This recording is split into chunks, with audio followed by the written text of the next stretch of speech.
Welcome to the Soulking Spotlight, the video that tries to answer the question, is this hero any good? Featuring Piet, the Porcelain Psychopomp. Piet is also referred to as Pi to some. She is an undead type, dark element, healer class. Piet's first skill is Puppet Dance. This is an AoE heal that affects everyone on your team regardless of distance. When fully awakened, it can even remove debuffs off your heroes, making it the perfect team cleanse when needed.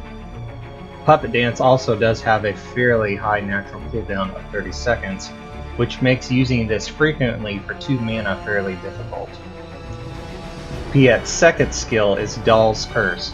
This ability reduces basic stats of all shown enemies as well as removing positive buffs.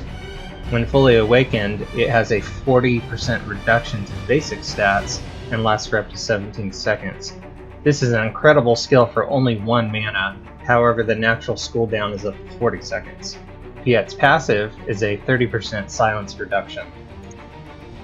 Piet can be acquired from farmable soul pieces on Chapter 8 on hard or legendary difficulty. On legendary, my favorite levels to farm Piet is level 8-8 because the mobs die very quickly. For gear, I personally recommend the Regen 4 set or 30% cooldown reduction set, with this and the 2 set of Swiftness for the attack speed. This is useful to make sure her heal and curse are up much faster since her cooldowns are naturally so high. A shield with at least 3 CDR on it is also recommended if you can farm one. I tried using a 4 set restoration on her, but found the results very underwhelming. What makes Piet so amazing is her Doll's Curse, which you'll want to use often. For passives, I recommend level 6 mana regeneration from Arian, or additional cooldown reduction from Josephine. If you want to be able to constantly keep Doll's Curse on a long fight such as a guild boss, you'll need approximately 60% cooldown reduction total. That's not too hard to get to. 30% cooldown reduction from the Regen 4 set, up to 20% cooldown reduction from Da Vinci Lead, and that leaves only 2 CDR on a shield needed to achieve 60% total. Don't let Piet's doll-like appearance fool you. She can set up a group of enemies to be demolished by your damage dealer heroes. Because of this, I like to think of Piet as more of an indirect offensive healer. While she doesn't have a nuke like, say, Angelos, it can be far more devastating to pair her curse with a strong AoE effect rather than a straight-up nuke. To understand why this works, let's talk about Doll's Curse in detail. It reduces all basic stats up to 40% on all enemies on screen. This means 40% less HP and defense most of all. However, it's really nice to have this debuff in PvP or PvE on various enemies that hit really hard. Here's some footage comparison with using Piet's Curse and not using Piet's Curse.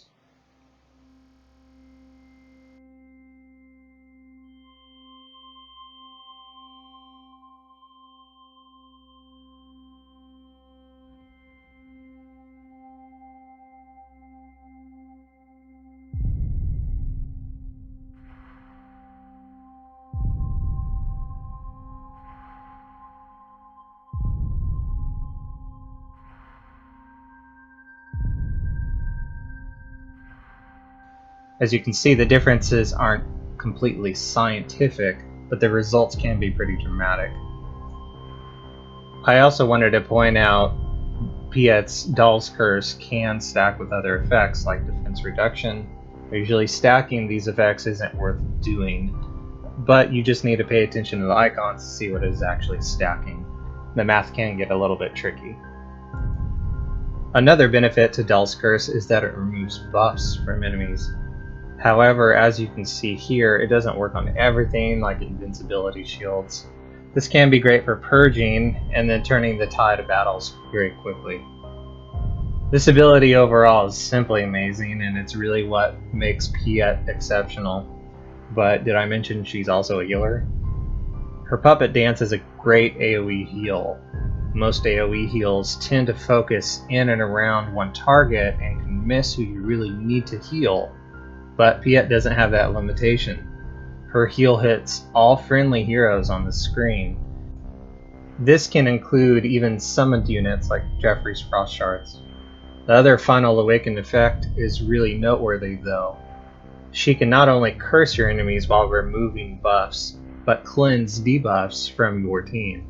The main drawback here is, again, it has a very high cooldown and it costs 2 mana.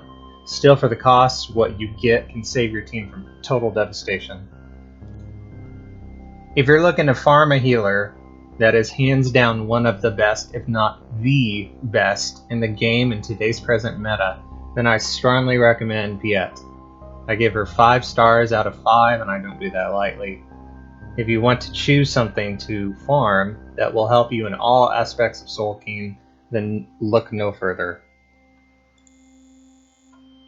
Thanks for watching my video. It takes a lot of work to make these. Please like and subscribe if you want to see more. And which hero should I do next? Should I do Edward, Da Vinci, or Luna? Thanks for watching.